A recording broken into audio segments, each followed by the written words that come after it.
Salut à vous les fans de la WWE, bienvenue sur What Catch Raw et on commence cet épisode avec une grosse annonce. Je parle bien évidemment du match opposant Gunther à AJ Styles où celui-ci va devoir défendre sa carrière au Royal Rumble.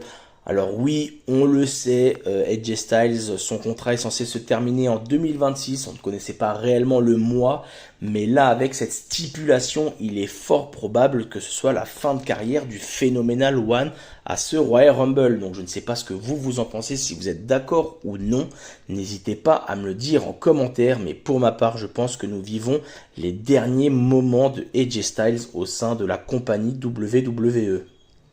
On continue cette soirée donc avec le premier match, celui de Becky Lynch et Maxxine Dupri pour le titre intercontinental.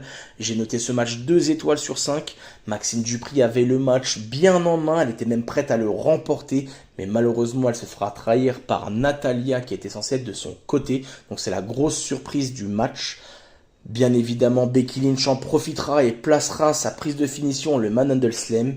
Et grâce à ça, elle remportera le match et conservera son titre. On continue avec le second match de la soirée, c'est celui de Rey Mysterio, Dragon Lee et Penta face à The Vision. J'ai donné un 3 étoiles sur 5 à ce match, donc les combos et les prises étaient au rendez-vous, j'ai apprécié ce match. Il y avait pas mal de bonnes choses, c'était assez intéressant, mais moi ce que j'ai le plus apprécié, c'était la présence de Adam Pearce donc, lors de ce match aux abords du ring. Adam Pearce qui était présent pour surveiller le bon déroulement de ce match, et finalement, heureusement qu'il était là, car Logan Paul a discrètement essayé de donner un point américain à Austin Theory. Celui-ci se fera prendre en flagrant délit. Adam Pearce récupérera ce point américain mais se fera rejoindre par Paul Heyman, s'en suivra une dispute et Adam Pearce oubliera pour le plus grand plaisir de Rey Mysterio le point américain sur les abords du ring. Rey Mysterio le récupérera donc et en profitera pour placer un coup de poing avec ce fameux point américain sur la tête de Austin Theory. Et suivra le finish de Penta pour le compte de 3. Victoire des Latinos, mais malheureusement pour Adam Pearce, je pense que The Vision n'en resteront pas là. Donc du coup, j'ai hâte de suivre cette histoire la semaine prochaine, cette histoire qui prend de plus en plus d'ampleur. On continue avec l'arrivée de Io Sky et Rhea Ripley. Elles qui vont défendre leur titre à Saturday Night Main Event face à Roxanne Perez et Liv Morgan. Donc bien évidemment, elles en parlent et elles nous parlent aussi de leur présence au Royal Rumble. Donc du coup, c'est très intéressant, mais malheureusement, elles se feront rejoindre par Roxanne Perez et Liv Morgan.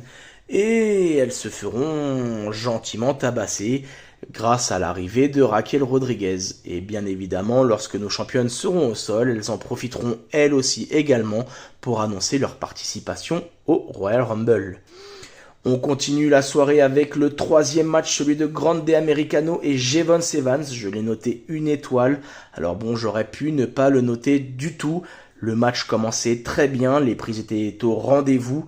Mais malheureusement, Jevon Evans va se blesser. Donc apparemment, de ce que j'ai compris, il aurait une commotion cérébrale, rien de grave.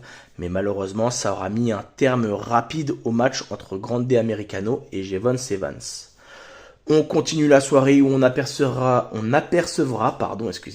Jey Uso qui lui aussi annoncera sa participation au Royal Rumble. Donc on saura que Jey Uso sera présent donc face à ses 29 autres participants.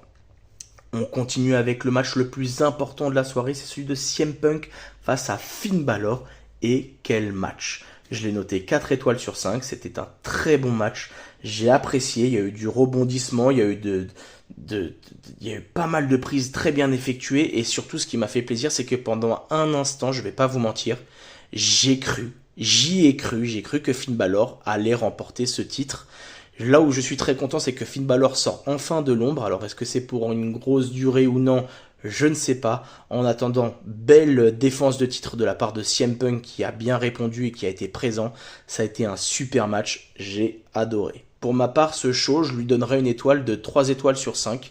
Je ne compterai pas le problème avec Jevon Evans et sa blessure. Vous, n'hésitez pas à me dire ce que vous en avez pensé et combien vous mettrez. Je vous dis ciao ciao et à la prochaine.